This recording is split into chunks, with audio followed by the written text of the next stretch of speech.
امام بخاری نے فیصلہ کیا کہ نیشا پور میں جا کے مدرسہ بناتا ہوں۔ امام مسلم آپ کے شاگرد ہیں جنہوں نے مسلم شریف لکھی ہے، فرماتے ہیں جب نیشا پور امام بخاری آئے تو اتنا بڑا استقبال ہوا کہ میں نے اتنا بڑا استقبال دیکھا نہیں کبھی۔ امام بخاری نے وہاں مدرسہ بنایا، ہزاروں طالب علم آنے لگے، لیکن ایک منہ دیکھ دیکھ کے بندہ تھک بھی تو جاتا ہے نا۔ شروع میں بڑے ذوق سے لوگ آتے ہیں، پھر انہیں کمزوریاں نظر آنی شروع ہو جاتی ہیں۔ بچے سالن نہیں کھاتے، 4 دن ایک ہی روز کھانا پڑے، پھر آہستہ آہستہ فرینڈ پہ بیٹھنے والے اینڈ پہ بیٹھنے لگ جاتے ہیں، ماحول بدل جاتا ہے۔ امام بخاری کے خلاف سازشیں ہونے لگیں۔ میں کسی عام آدمی کی بات نہیں کر رہا، پھر کہتا ہوں اس بندے کی بات کر رہا ہوں جنہوں نے قرآن پاک کے بعد وہ کتاب لکھی جسے امت نے سب سے صحیح کتاب بیان کیا۔ امام بخاری کے خلاف لوگ اتنے ہوئے، بادشاہ کو جا کے شکایتیں لگائیں، اور بادشاہ نے کہا آج کے بعد کوئی بخاری کے مدرسے میں درس میں حدیث پڑھنے نہ جائے۔ امام مسلم کہتے ہیں اتنا بڑا استقبال بھی میں نے دیکھا، اتنا بڑا استقبال میں نے کبھی نہیں دیکھا، اور وہ حال بھی میں نے دیکھا کہ امام بخاری پڑھانے والے تھے اور میں اکیلا پڑھنے والا تھا۔ ساری عمر یہ آٹا گد ہے، لکھاں کیتے نہیں پیڑے، اب وقت آیا ہی تے محمد بخشا کوئی نہیں ہو بیٹھا نیڑے۔ کدھر گئے عشق کے دعوے، کدھر گئے وفا کے جذبے، کدھر گئے وہ غلامی کی باتیں، کہاں گئے وہ لوگ جنہوں نے کہا تھا کہ ساتھ جئیں گے ساتھ مریں گے، تا دم آخری وفا کریں گے۔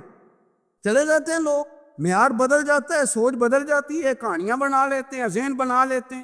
امام بخاری نے نیشا پور چھوڑ کر ارادہ کیا کہ میں بخارا چلا جاؤں، اپنے شہر۔ سنو یہ درد کی داستان ہے، لوگوں سنو، اس بندے کی بات کر رہا ہوں جس کا نام جپتی ہے دنیا۔ امام بخاری بخارا ہے، پھر بڑا استقبال ہوا، پھر بہت بڑا مدرسہ بن گیا۔ یہ وہ بندہ ہے جن کے بارے میں نبی پاک علیہ السلام فرماتے ہیں اسے میرا سلام کہنا۔ یہ وہ شخص ہے کہ شیخ ابو زید کہتے ہیں میں نے خواب دیکھی تو حضور نے فرمایا مجھے کب تک شافعی کی کتابیں پڑھتے رہو گے، میری کتاب کیوں نہیں پڑھتے؟ یا رسول اللہ صلی اللہ علیہ وسلم میں صدقے جاؤں، قربان جاؤں، میں لفظوں پہ بھاری جاؤں، سنیں آپ کی کتاب کون سی ہے؟ فرمایا بخاری شریف پڑھا کرو، وہ میری کتاب ہے۔ جن کی لکھی کتاب کو میرے محبوب کہے میری کتاب ہے۔ بخارے میں بڑا استقبال ہوا، لیکن پھر بخارے کے سربراہ نے کہا، سردار نے کہا، خالد بن زہلی جو امیر تھا بخارے کا، امام بخاری کا تو خیال تھا میں اپنے شہر آ گیا ہوں، اس نے کہا جی میرے بچے کو گھر آ کے پڑھایا کرے۔ آپ فرمانے لگے یہ نبی پاک کی حدیث ہے، میں نے رسوا نہیں کر سکتا، جہاں سارے لوگ بیٹھتے ہیں تیرا بچہ بھی وہاں بیٹھے۔ لوگوں کو پتہ ہی نہیں لوگ کس طرح کی سازشیں کرتے ہیں۔ اس نے کہا جی ٹھیک ہے میں اپنا بچہ بھیج دوں گا، پر جس وقت میرا بچہ کلاس میں ہو اور کوئی بھی نہ ہو، اکیلا ہو میرا بچہ۔ امام بخاری فرمانے لگے اگر کوئی اور آ کے کہے کہ میں نے بھی حضور کی حدیث سنی ہے تو میں کیسے منع کروں؟ ساروں کے بیچ بیٹھ کے پڑھے، یہ حضور کے دین کا فیض ہے، یہ بڑا وسیع ہے، جو آئے گا ملے گا۔ اس نے آپ کے خلاف فتوے لینے شروع کر دیے۔ ہاں جانے کب مار دے کوئی مجھے کافر کر کے، شہر کا شہر مسلمان بنا بیٹھا ہے۔ فتوے لینے شروع کر دیے، امام بخاری کے خلاف سازش ہوئی، حکم ہوا کہ بخاری تو بخارا چھوڑ جا، یعنی اپنے وطن سے نکل جا۔ اپنے وطن میں بے وطن ہو گئے امام بخاری، نیشا پور والوں نے نکالا تو بخارا آئے۔ اس نے حکم دیا، وہ امام بخاری بخارا سے نکلے، آنکھوں میں آنسو ہیں، لے سجنا اساں توڑ نبھائی، اساں جان دیتی رات تیرے، ارادہ کیا سمرقند جا کے ڈیرا لگاتا ہوں۔ حضور کی حدیثیں تو پڑھنی سننی ہے نا یارو، بڑی تکلیف میں آ جاتے ہیں کئی دفعہ دیندار لوگ، بڑی اپنے بھی کئی دفعہ اپنے بھی شکایت کر دیتے ہیں، اپنے بھی پیچھے ہونے لگتے ہیں۔ اب یقین کریں کئی دفعہ دل کرتا ہے یار سارے باتیں کرتے تیری نہیں بنتی تھی، تو نہ کرتا۔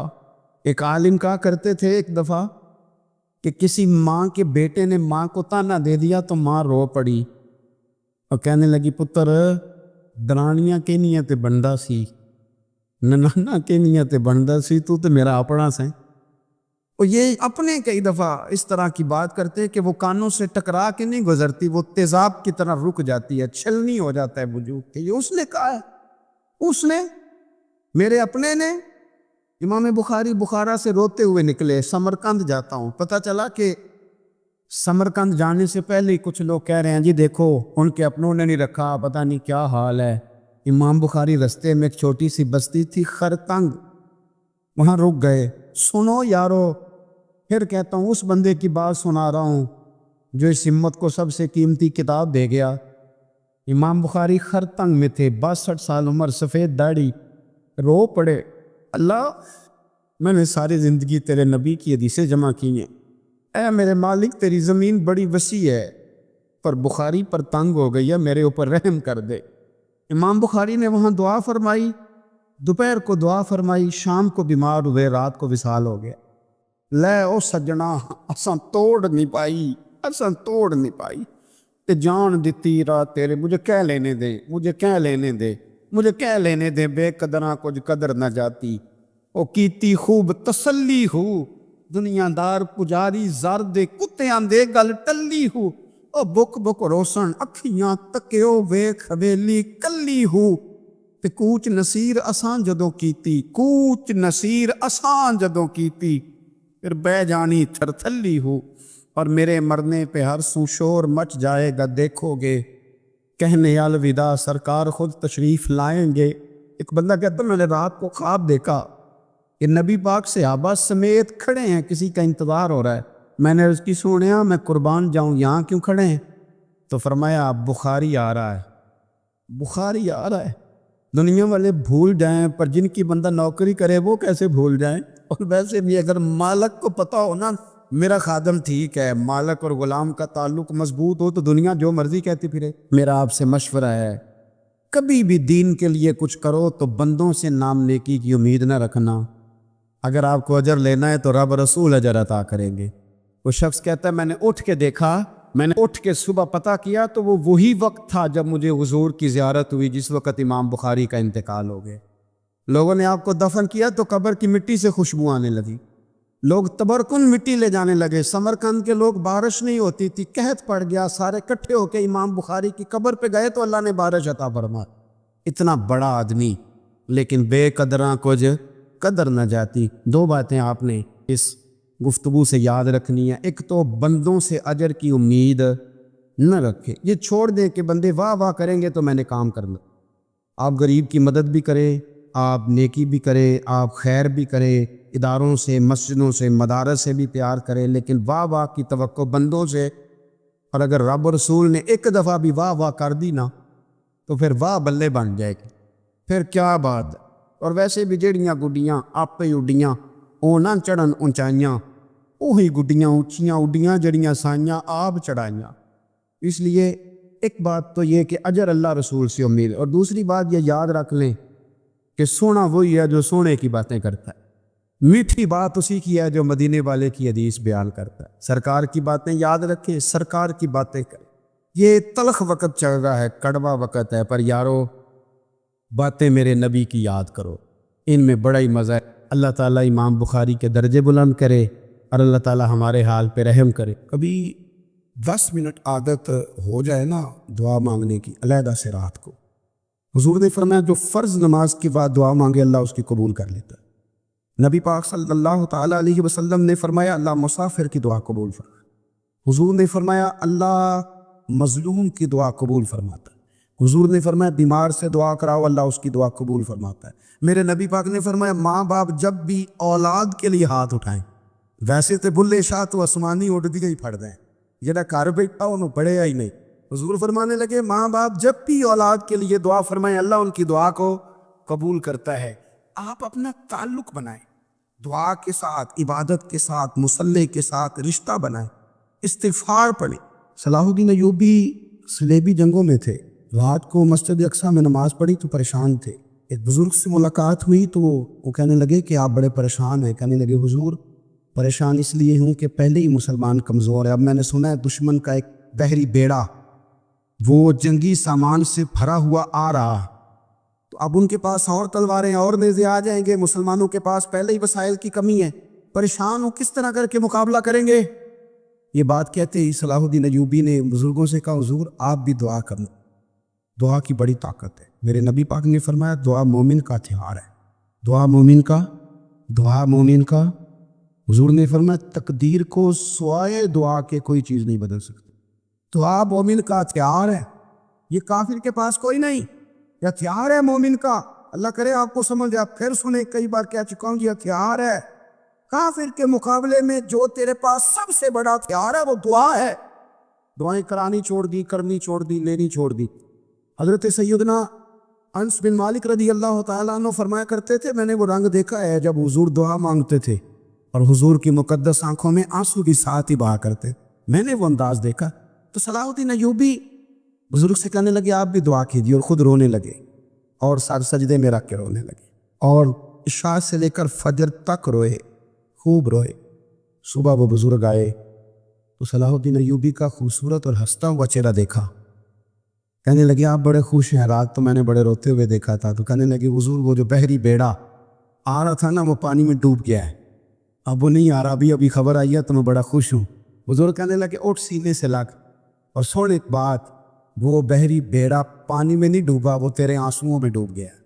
وہ جو تو رات رویا ہے نا رب کریم کی بارگاہ میں, تو وہ ڈوب گیا ہے. بھائی اپنا مصلے کا, عبادت کا, وظائف کا, اللہ اللہ کا سلسلہ اس کو مضبوط کرے. بڑی عبادت کرتے تھے امام بخاری. رمضان شریف میں اپنے لوگوں کو جمع کرتے, کہتے ہو میں تمہیں نماز پڑھاؤں, تو رمضان شریف میں نماز پڑھاتے تو ہر رکعت میں 20 آیات کی تلاوت فرماتے. 3 دن کے اندر قرآن پاک ختم کرتے, عبادت کرتے. یہ جتنے پڑھے لکھے لوگ تھے ان کا مصلے سے رشتہ بڑا مضبوط تھا. ایسا نہیں تھا کہ انہوں نے علم اس لیے پڑھا ہے کہ زیادہ باتیں پڑھیں گے تو زیادہ لوگوں کو سنائیں گے, زیادہ لوگوں کو اپنے پیچھے لگائیں گے, اس طرح نہیں, بلکہ مصلے سے تعلق ان لوگوں کا مضبوط تھا. سیدنا امام بخاری رحمۃ اللہ تعالیٰ علیہ, آپ نماز پڑھ رہے تھے تو زنبور آ گئی, بھیڑ آ گئی, سمجھ لیں بچھو آ گیا, وہ کرتے میں گھس گیا. اس نے 17 جگہ پہ 17 جگہ پہ امام بخاری کو ڈانگ مارا, زخم ہو گئے. لیکن نماز پڑھتے رہے. نماز کے بعد تسلی سے بیٹھے تو شاگرد سے کہنے لگے ذرا دیکھنا پشت پہ کیا ہے. آپ یقین کریں ہماری نمازیں تو ہیں پر سکون والی نہیں, مزے والی نہیں. وہ موبائل ہے وہ سائلنٹ پہ لگا ہوا ہے, اور نماز کے بعد اس طرح سے لوگ موبائل کھولتے ہیں جیسے قبولیت کا کوئی میسج نہیں معاذ اللہ آ گیا کہ دیکھ لو قبول ہو گئی ہے. اتنی جلدی ہے, کوئی ٹھہراؤ نہیں, اطمینان قلبی نہیں. قرار حاصل کرے, پڑھنی تو ہے, وہ مزہ لے کے کیوں نہ پڑھے, سکون سے کیوں نہ پڑھے. کہا ذرا دیکھنا میری پشت پہ کیا ہے. تو شاگرد کہتے ہیں جب ہم نے امام بخاری رحمۃ اللہ علیہ کی کمر سے کپڑا اٹھایا 17 جگہ پہ زخم بنے ہوئے تھے. تو عرض کی حضور جب اس نے ڈانگ مارا تھا تو آپ, یہ تو بڑا سخت زخم ہے, آپ نے توجہ نہیں کی. پر میں یار میں نے ایک سورت شروع کر لی تھی نماز میں تو دل نہیں کرتا تھا سورت چھوڑوں, میں نے پوری کر کے رکوع کیا ہے. تو امام بخاری کی دلچسپی. پھر سیرت اور کردار, آپ لاکھوں حدیثیں جانیں اور آپ کہیں مجھے بڑا کچھ آتا ہے لیکن آپ کا عمل صفر ہو, نہ اخلاق ہو, نہ سخاوت ہو, نہ دیانت ہو, تو اس کا ذائقہ کیا رہا. یہ تو پھر طوطے کی طرح, طوطے کو بھی لفظ یاد کرا دیے جائیں تو وہ بھی یاد کر لیتا ہے. امام بخاری رحمۃ اللہ تعالیٰ علیہ, آپ کو اللہ نے کردار عطا فرمایا تھا, سیرت. آپ فرمایا کرتے تھے ایک گناہ میں نے نہیں کیا اور مجھے امید ہے اللہ سے جب میں ملاقات کروں گا تو رب اس کے بارے میں مجھ سے سوال بھی نہیں کرے گا. جناب وہ کون سا؟ فرمانے لگے میں نے رب کریم کے کسی بندے کی کبھی غیبت نہیں کی, اس کی پشت کے پیچھے بیٹھ کر کبھی اس کی چغلی. یہ بڑا میلا کچیلا کام ہے, میلا کچیلا, آپ یقین کریں. اور اس طرح بندے تھوڑی دیر کے لیے آپ کے حمایتی بن جاتے ہیں لیکن مختصر ٹائم کے لیے. یہ میرا تجربے سے آپ کو بتا رہا. آپ کسی بندے کے خلاف تھوڑی دیر کے لیے بیٹھ جائیں, اور بہت سارے لوگوں کو نا یہ بڑا کام آتا ہے, یہ کام وہ کرتے ہیں انہیں کام آتا ہے, ان کو پتہ ہوتا ہے کہ کس کے خلاف میں بات کروں گا تو یہ بندہ راضی ہوگا, اس کا کون مخالف ہے. وہ تھوڑی بات چھیڑی, اس نے بھی چھیڑی, پھر جرانہ لگ گیا. جو آپ کے ساتھ بیٹھ کر کسی کے خلاف باتیں کرتا ہے وہ سب سے پہلے آپ کے خلاف شروع کرے گا, وہ آپ کو استعمال کرے گا. ٹیشو پیپر سے زیادہ آپ کچھ نہیں ہیں اس کے لیے. کبھی بھی اس طرح کا رویہ نہ بنائیں, مثبت رہیں, آپ کا فائدہ ہوگا. اور غیبت چونکہ مردہ بھائی کا گوشت کھانا ہے تو آپ کے اندر یا آپ کے ذہن کو بڑا خراب کرتی ہے, بے سکون کرتی ہے. میرے نبی پاک صلی اللہ علیہ وسلم مثال دیتے ہیں, فرمایا ایک آدمی صحرا میں جا رہا, صحابہ سے حضور خطاب کر رہے ہیں.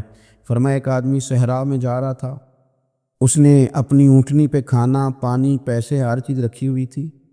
صحرا تھا بہت بڑا, درمیان صحرا کے گیا تو تھوڑا سا سستانے کے لیے, آرام کرنے کے لیے اونٹنی سے نیچے اترا, اب اس نے اونٹنی کی لگام، اونٹنی کی نکیل اپنے سرہانے کے نیچے رکھی، ہاتھ کے ساتھ پکڑی اور سو گیا۔ تھوڑی ہی دیر کے بعد جب اس کی آنکھ کھلی تو دیکھا اونٹنی غائب ہے۔ صحرا میں وہ پیدل نہ آگے جا سکتا ہے، نہ پیچھے جا سکتا ہے، نہ دائیں نہ بائیں، کھانے کو روٹی نہیں، پینے کو پانی کا قطرہ نہیں، تھوڑا ادھر بھاگا ادھر بھاگا، تھک گیا۔ کریم محبوب فرماتے ہیں وہ پوری طرح نڈھال ہو گیا اور مایوس ہو گیا، معاذ اللہ، مایوس ہو کے دوبارہ اسی جگہ آ کے لیٹ گیا جہاں پہلے لیٹا تھا، انتظار کرنے لگا کہ اب موت ہی آئے گی، آخری وقت ہے، اب نہ میں پیدل یہ صحرا کراس کر سکتا ہوں، نہ پیچھے جا سکتا ہوں، نہ کھانا ہے نہ پانی ہے، سوائے موت کے کوئی سہارا نہیں۔ حضور فرماتے ہیں وہ رستے میں دوبارہ لیٹ گیا، اچانک اس نے رخ بدلا تو اونٹنی سامنے کھڑی تھی۔ حضور نے صحابہ سے پوچھا بتاؤ نا اسے بھلا کتنی کو خوشی ہوگی؟ یا رسول اللہ جسے نئی زندگی مل گئی ہے۔ آپ دیکھیں نا سارے ڈاکٹروں نے کہہ دیا کہ اس کے تو گردے، معدہ، جگر ہر چیز ختم ہے، گھر لے جاؤ خدمت کرو، ہر طرف پریشانی ہے۔ وہ بندہ بھی سمجھ گیا ہے کہ آخری وقت آ گیا، کل جاؤں پرسوں جاؤں، تیاری ہو گئی، سب لوگ آ گئے، باہر والے بھی آ گئے، یہ ماحول ایک عجیب رنگ اختیار کر گیا۔ اچانک ایک ڈاکٹر نے آ کے کہا نہیں غلطی لگ گئی تھی۔ مجھے بتائیے انداز کیا ہوتا ہے؟ بغیر دوائی کے بندہ اٹھ کے کھڑا نہیں ہو جاتا، میں تو بچ گیا ہوں۔ نبی پاک صلی اللہ علیہ وسلم فرمانے لگے اس کی اونٹنی مل گئی، بتاؤ بھلا اسے کتنی خوشی ہوگی؟ یا رسول اللہ وہ تو دوبارہ دنیا میں آ گیا۔ حضور فرمانے لگے اسے کچھ بھی خوشی نہیں ہوئی۔